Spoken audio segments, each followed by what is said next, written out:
bubbles when I speak. I'm a freak, because she received that from me. I'm unique, there is only one of me. I'm complete, so I really don't care what you think of me. I'm a geek.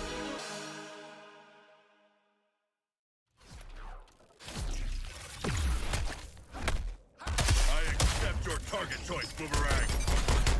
Interesting. Adapting his attacks around the stolen speed force. All right! We knocked off this incubator's shield!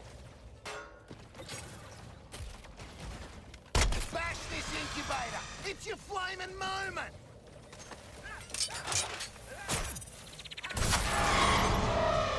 That's another certified massacre.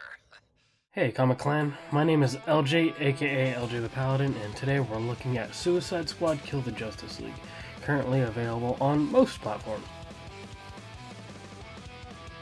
This game was fighting an uphill battle before it even dropped, due to a Battle Pass tab seen in a developer overview revealing that this would be a live service experience.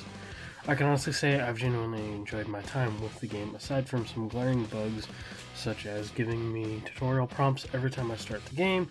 Such a thing can be quite annoying, but it didn't entirely hinder my experience. The premise is simple. Brainiac has invaded Metropolis, and Task Force X busts out of Arkham with the assignment to kill members of the Justice League that have been brainwashed. Suicide Squad takes inspiration from the looter-shooter genre, more so Borderlands than anything else. You'll earn loot drops when completing missions consisting of various guns and other modifications. It was a nice touch to see that loot has specific manufacturers tied to them, like Star Labs and LexCorp for example. Each squad member has specific categories of weapons that they're best with, a talent tree, ultimate abilities, and execution moves. You'll spend time boots on the ground as Boomerang or King Shark, but Harley and Deadshot are great for raining down fire while airborne. Each member has a unique tool that makes them formidable against Brainiac's forces and helps them traverse the city.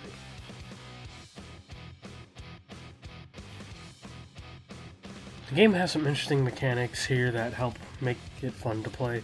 Each character has a melee weapon that you can hit enemies with, which restores your shield. The countershot disables highlighted enemies that are about to attack. Grenades help clear areas of enemies. Lastly, status effects can be applied to those melee weapons and grenades if you want to cause more chaos. The activities and side missions can be somewhat repetitive, with mission types such as protecting control points, escorting, and destroying things until they explode. Luckily, moving around and shooting feels great once you get the hang of the traversal controls. The main missions early on are miles more interesting. The highlight of the whole experience is when you finally get to take down the League members. These encounters are reminiscent of taking on raid bosses in a game like Destiny, though most of the time you are simply hitting them with a countershot that leaves them open for damage. You'll have to deal with the Flash and his super speed as he moves around the area, and Green Lantern's constructs in which he tries to take you down with. Sadly, when things start to get good, the story makes a beeline for you to get to the end game. The story takes its time at first, leaving the squad to acquire the means to have a fighting chance against the League. Once you take down the first two, the next few encounters take place nearly back to back.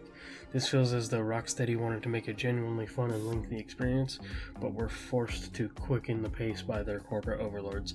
The result is a game that has heart, but feels soulless in a way that I cannot blame the devs for. It doesn't help that the endgame feels extremely dead. We've been waiting for a Season 1 update when a game like Skull and Bones came out later and already has their first season up and running at the time of this review. However, I do have to applaud the fact that I had zero connection problems as my brother and I utilized the crossplay between my PS5 and his Xbox. Everything worked buttery smooth, we had no lag, and just no trouble at all.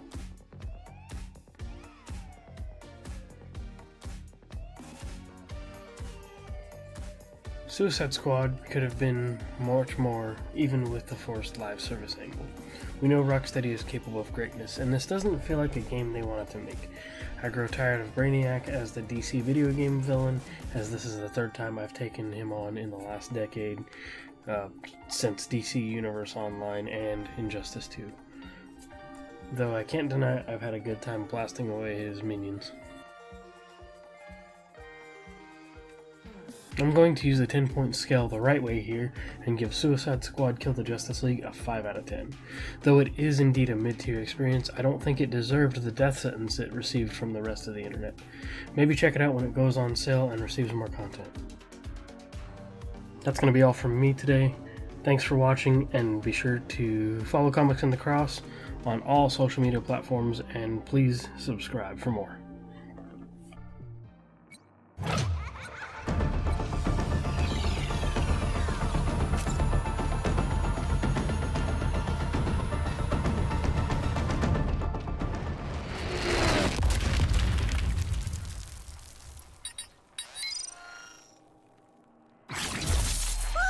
The kind of gear you give pet names and keep under your pillow.